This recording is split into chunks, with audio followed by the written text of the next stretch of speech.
Assalamualaikum warahmatullahi wabarakatuh.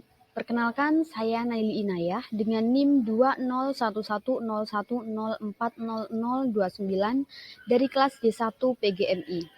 Di sini saya akan menjelaskan tentang pengembangan kurikulum tingkat satuan pendidikan atau biasa kita sebut dengan KTSP. Pengertian kurikulum tingkat satuan pendidikan atau KTSP adalah kurikulum operasional yang disusun dan dilaksanakan oleh masing-masing satuan pendidikan dengan memperhatikan dan berdasarkan standar kompetensi serta kompetensi dasar yang dikembangkan oleh Badan Standar Nasional Pendidikan (BSNP). Nah, kompetensi sendiri juga dapat diartikan sebagai seperangkat pengetahuan, keterampilan, dan nilai-nilai dasar yang direfleksikan dalam kebiasaan berpikir dan bertindak. Kebiasaan berpikir dan bertindak yang dilakukan secara konsisten dan terus-menerus dapat memungkinkan seseorang untuk menjadi kompeten dalam bidang tertentu. Beberapa hal yang perlu dipahami dalam kaitannya dengan kurikulum tingkat satuan pendidikan atau KTSP adalah sebagai berikut.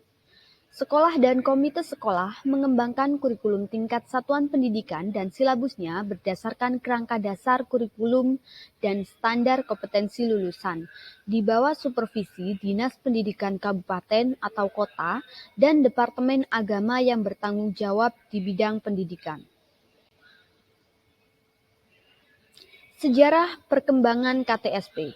Kurikulum 2006, pelaksanaan KBK masih dalam uji terbatas. Namun, pada awal tahun 2006, uji terbatas tersebut dihentikan. Dan selanjutnya, dengan terbitnya Permen Nomor 24 Tahun 2006 yang mengatur pelaksanaan Permen Nomor 22 Tahun 2006 tentang standar isi kurikulum dan Permen Nomor 23 Tahun 2006 tentang standar kelulusan. Lahirlah kurikulum 2006 yang pada dasarnya sama dengan kurikulum 2004.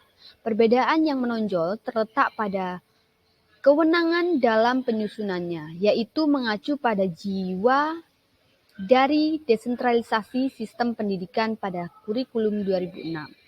Pemerintah pusat menetapkan standar kompetensi dan kompetensi dasar, sedangkan sekolah dalam hal ini guru dituntut untuk mampu mengembangkan dalam bentuk silabus dan penilaiannya sesuai dengan kondisi sekolah dan daerahnya.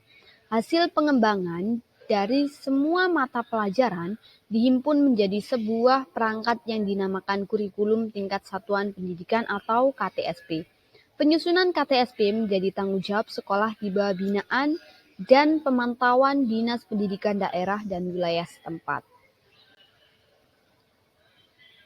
SKL merupakan kualifikasi kemampuan lulusan yang mencakup sikap, pengetahuan, dan keterampilan sesuai dengan standar nasional yang telah disepakati, sebagaimana yang telah ditetapkan dengan Kependiknas Nomor 23 Tahun 2006. SKL digunakan sebagai pedoman penilaian dalam penentuan kelulusan peserta didik dari satuan pendidikan. SKL meliputi kompetensi untuk seluruh mata pelajaran atau kelompok mata pelajaran.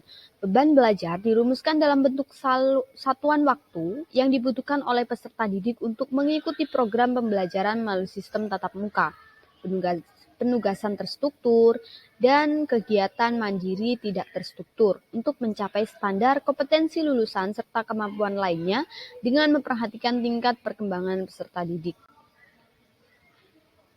Sistem evaluasi pembelajaran KTSP. Acuan evaluasi KTSP, Standar Kompetensi Lulusan atau SKL. Sistem evaluasi pembelajaran KTSP. SKL, Satuan Pendidikan. SKL kelompok mata pelajaran, SKL mata pelajaran, dan standar isi, SI, standar kompetensi, kompetensi dasar dan indikator. Struktur KTSP merupakan pola dan susunan mata pelajaran yang harus ditempuh oleh peserta didik dalam kegiatan pembelajaran.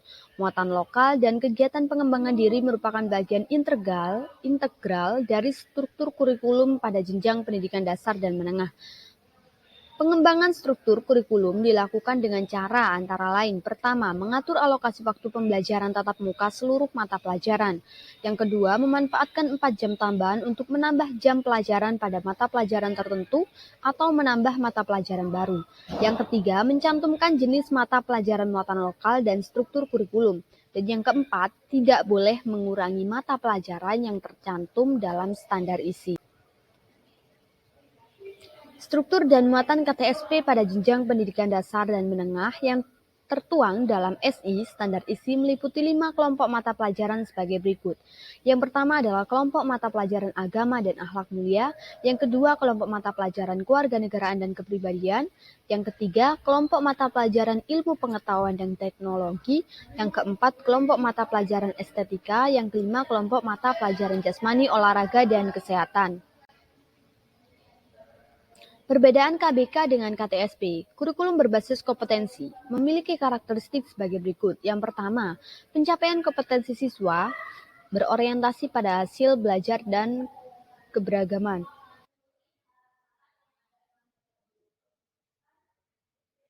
Penyampaian pembelajaran dengan pendekatan dan metode bervariasi, sumber belajar guru dan sumber lainnya yang memenuhi unsur edukatif.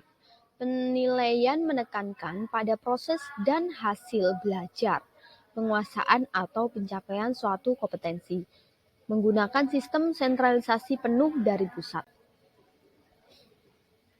Sedangkan kurikulum tingkat satuan pendidikan atau KTSP memiliki karakteristik sebagai berikut. Yang pertama, mendorong terwujudnya otonomi sekolah dalam penyelenggaraan pendidikan. Yang kedua, mendorong para guru, kepala sekolah, dan pihak manajemen sekolah untuk semakin meningkatkan kreativitasnya dalam penyelenggaraan program-program pendidikan. Yang ketiga, KTSP sangat memungkinkan bagi setiap sekolah untuk melibatkan dan mengembangkan mata pelajaran tertentu yang aksesibel bagi kebutuhan siswa. Dan yang keempat, KTSP akan mengurangi beban belajar siswa yang sangat padat dan memberatkan kurang lebih 20%. Pelaksanaannya di lapangan menganggap dan berpendapat bahwa kurikulum tingkat satuan pendidikan lebih baik untuk diterapkan di Indonesia. Sistem dan proses yang digunakan oleh KTSP adalah sistem desentralisasi atau otonomi pendidikan, di mana setiap sekolah-sekolah di seluruh Indonesia diberi kebebasan untuk mengembangkan dan menyusun sendiri muatan-muatan mata pelajaran dan pelaksanaan pembelajaran yang sesuai dengan kebutuhan masing-masing di setiap sekolah. Sekian yang bisa saya sampaikan. Apabila ada kesalahan, saya mohon maaf. Wassalamualaikum warahmatullahi wabarakatuh. Terima kasih.